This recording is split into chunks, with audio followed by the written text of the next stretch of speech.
How do we convert a white t-shirt to a printed t-shirt? First, we'll press Ctrl+J to duplicate the image. Then, using the Quick Selection tool, we'll select the t-shirt.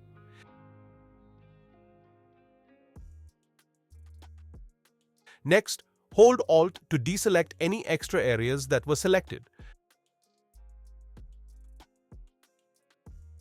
After that, click on Add Layer Mask. Now, import the second image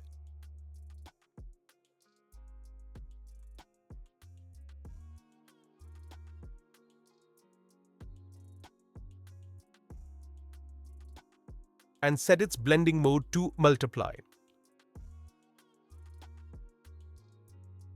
Right-click on the image layer and select Create Clipping Mask.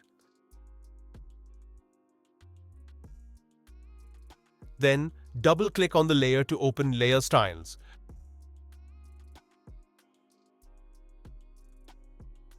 Where you can adjust the color. And that's it, boom!